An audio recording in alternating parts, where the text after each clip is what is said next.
Всем привет и добро пожаловать на канал, где я делюсь с вами моментами из своей морской практики штурмана дальнего плавания. И давайте начнем.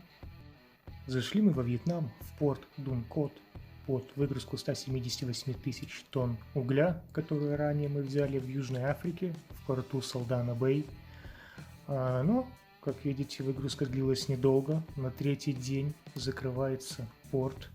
Выводятся экстренно все суда в открытое море на штормовку. Надвигается сильный тайфун.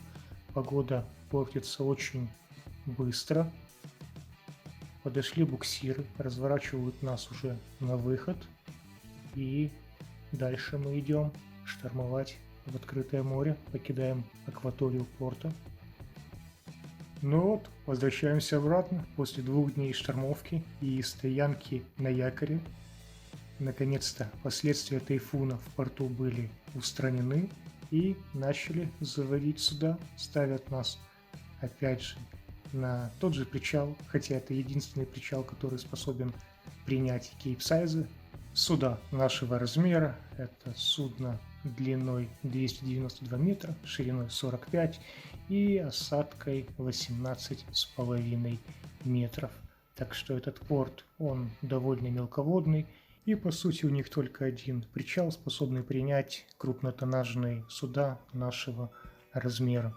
Но поверьте, это один из самых худших причалов либо заходов за мою морскую практику. Может, нам, конечно, очень не повезло, но тут просто торцевой причал, заходит зыбь, ветер оттягивает судно от причала, постоянно ветра заходят с моря. Так еще и течение очень быстро меняется. Судно просто гуляет у причала, вы можете наблюдать это на таймлапсе. За это время мы уже потеряли 9 швартовых концов. Сейчас практически вся палубная команда на суточной вахте, пытаемся синхронно подтягивать концы, чтобы больше ничего не потерять днем и ночью. Так как запасных канатов у нас уже практически не осталось, и они продолжают рваться, так что приходится заново переподавать их на берег силами нашей команды. А вы сами прекрасно понимаете, что швартовые канаты очень тяжелые, рядовые у нас филиппинцы, они небольшие, их возможности ограничены, хотя они довольно сильные ребята. Так как ситуация довольно критическая, все офицеры, за исключением капитана и стармеха, также помогают со швартовыми канатами. Это напоминает уже картину «Бурлаки на Волге». Перед нами тоже стоит небольшое судно под выгрузкой, у них ситуация аналогичная, потеряли они уже 10 швартовых канатов, говорят, что стоят уже неделю, но такая ситуация буквально последние 4 дня, до этого стояли спокойно.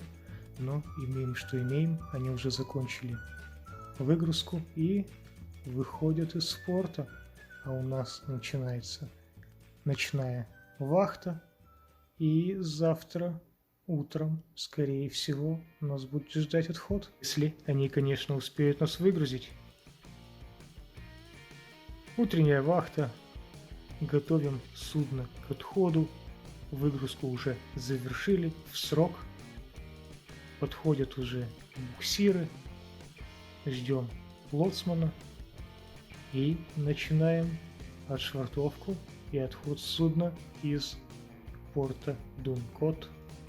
Начали уже буксиры разворот судна на отходной фарватер. Сейчас будем готовить трап, сдавать лоцману. Вот уже подходит лоцманский катер.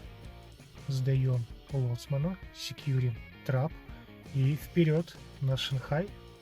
Но в Шанхай мы идем на плановый 5-летний ремонт в шанхайский судоремонтный завод. И сейчас по дороге на Шанхай в Тайваньском проливе нас настиг еще один тайфун. Кому интересно, на канале есть именно видео в формате видеодневника, где весь этот переход разбит по частям. Вы можете посмотреть, какая была погода и что творилось в Тайваньском проливе. Ну, а сейчас совсем другая история. Мы заходим на лоцманскую станцию, шанхайскую, в устье реки Янцзы. Прошу, конечно, прощения за качество съемки ночью. Небо было очень облачным, так что имеем, что имеем, но дальше будет лучше.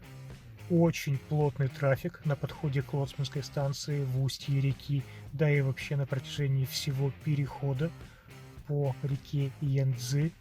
Это Китай, огромное количество рыбаков, небольших судов, костеров, никто не следует правилам, у них действуют свои собственные правила, поэтому обязательно взятие лоцмана.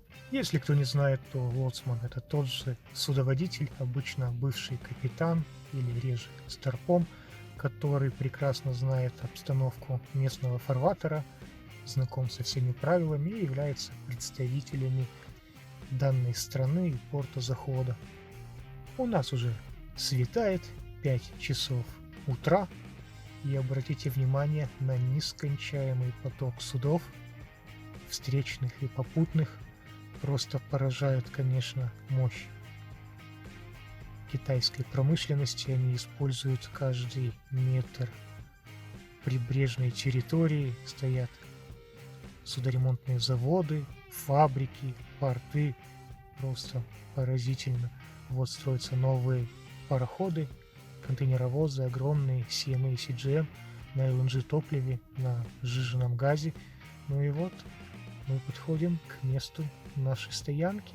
Предварительно нас будут ставить к другому судну для ожидания результатов прохождения медицинской инспекции. Ну и дальше по результатам медицинской комиссии инспекции будут решать, что будут делать с нами дальше. Будут ли ставить нас в плавучий док на плановую покраску и очистку корпуса, либо нас ждут совсем другие приключения. Не покидает ощущение, что ты находишься реально в каком-то большом гигантском муравейнике.